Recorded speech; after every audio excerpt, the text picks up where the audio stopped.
رموز اوقاف کی علامات اور ان کا استعمال، یعنی جملوں کے اندر کہاں پر فل اسٹاپ لگانا ہے، کہاں ہم نے وقفہ لگانا ہے، کہاں سکتہ لگانا ہے، یہ علامتیں کیا ہیں، ان کی تعریف کیا ہے، ان کا استعمال کس طرح کرنا ہے۔ چونکہ ہمارے ایم سی کیوز میں سال دوم کے ایم سی کیوز میں 5 نمبر کے ایم سی کیوز کی صورت میں یہ آتے ہیں، تو اس لیے ہمارے لیے یہ 5 نمبر جو ہے انتہائی اہم ہے۔ صرف ان کو سمجھ لینے کی ضرورت ہے، یہ کوئی مشکل چیز نہیں ہے، صرف آپ نے فوکس یہاں رکھنا ہے، آپ نے یہ دیکھنا ہے کہ ان کی تعریف کیا بنتی ہے، ان کا استعمال کس طرح ہے۔ سب سے پہلے جو علامت میں نے لکھی ہے وہ ہے سکتہ کی۔ آپ غور کریں سکتہ کی علامت کو کہ اس کی علامت کس طرح ہے، جس کو ہم کوما کہتے ہیں انگلش میں، اس کو اردو میں سکتہ کہا جاتا ہے۔ اب اس کی تعریف اگر دیکھیں تو وقف خفیف بھی کہتے ہیں اس کو، اور یہ مختصر ترین ٹھہراؤ، سب سے کم ٹھہراؤ، کم ٹھہرنا ہے، اس جگہ پر ہمیں بہت کم ٹھہرنا ہے، مختصر ترین ٹھہراؤ ہے یہ۔ اب اس کا استعمال کیا ہے جملہ میں مختلف اسما کو الگ کرنے کے لیے، یعنی جملے میں مختلف اسما اسم سے ہے، اسم کہتے ہیں نام کو، یعنی مختلف ناموں کو الگ کرنے کے لیے، مختلف ناموں کو الگ کرنے کے لیے ہم اس علامت کو استعمال کرتے ہیں۔ یعنی جب مختلف نام آ جائیں کسی قسم کے تو وہاں ان کو الگ کرنے کے لیے علامت لگائی جاتی ہے۔ اب یہاں مثال میں دیکھیں امجد، انور اور احمد اور اسلم آ جائیں۔ اب ممکن ہے کہ انور امجد دو ناموں کا مکس ایک نام ہو، ٹھیک ہے نا، تو اس کو الگ کرنے کے لیے ہم یہ علامت استعمال کرتے ہیں۔ اب یہاں ہم نے کوما لگایا ہے تو ان کے جو نام ہیں ان کی پہچان الگ ہو گئی ہے۔ تو اسی طرح آخر ایک چیز یہاں سمجھنی ہے آپ نے، کہ جو آخری اسم ہو، آخری نام ہو، اس سے پہلے ہم نے اور لگانا ہے۔ بقیہ کے ساتھ ہم نے کوما ہے سکتہ لگانا ہے، اور آخری میں سے پہلے ہم نے کیا لگانا ہے، اور کا استعمال کرنا ہے۔ اسی طرح جو دوسری علامت ہے وہ ہے وقفہ کی۔ اگر آپ اس علامت پر غور کریں تو یہ بالکل کوما کی طرح ہے، لیکن ایک فرق ہے کہ اس میں نیچے ایک ڈاٹ، ایک نقطہ لگا ہوا ہے۔ اب اس کا استعمال ہے، تعریف بنے گی مختصر ٹھہراؤ، وہ مختصر ترین ٹھہراؤ تھا، لیکن یہ اس سے کم مختصر ہے، مختصر ہے۔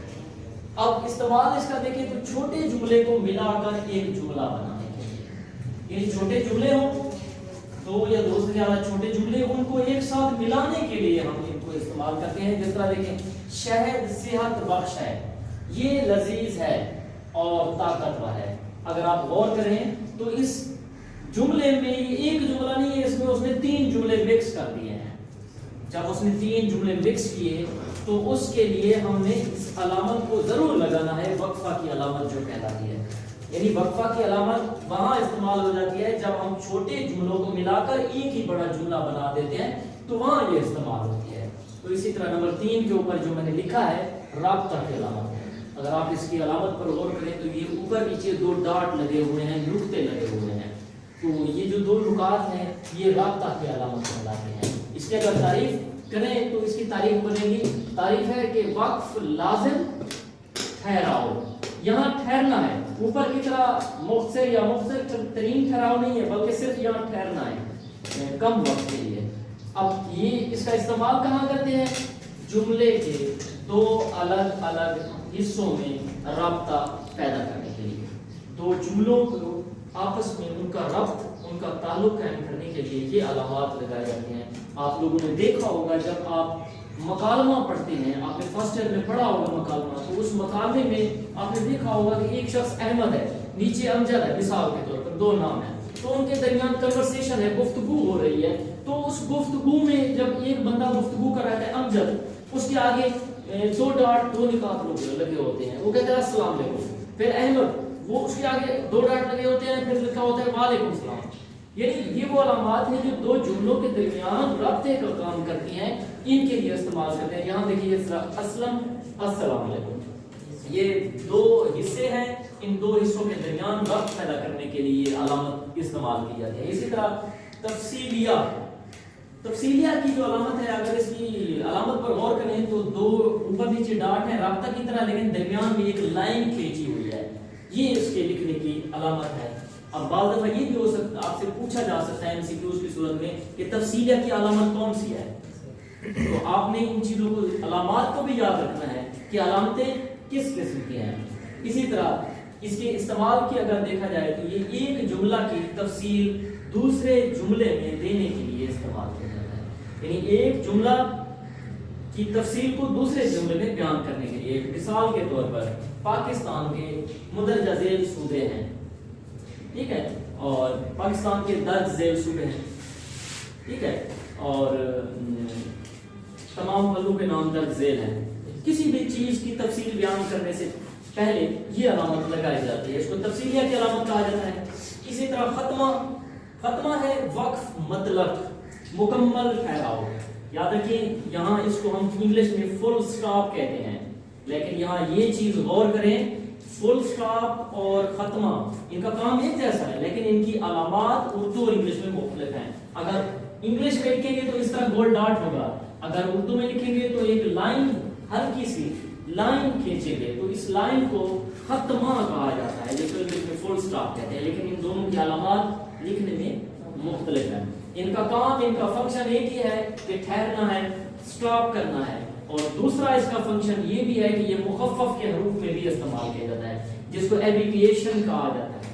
تو جب مخفف کا استعمال کرتے ہیں, جس طرح ہم FA لکھتے ہیں, BA لکھتے ہیں, FSC لکھتے ہیں, BSc لکھتے ہیں, MSc لکھتے ہیں, MA لکھتے ہیں, تو ایسے الفاظ جو مخفف کے طور پر ہوں وہاں پر بھی ان کا استعمال کیا جاتا ہے, اور جملے کے اختتام اینڈ پر بھی اس کا استعمال کیا جاتا ہے. یہاں دیکھیں میں نے کام مکمل کر لیا, جملہ ختم.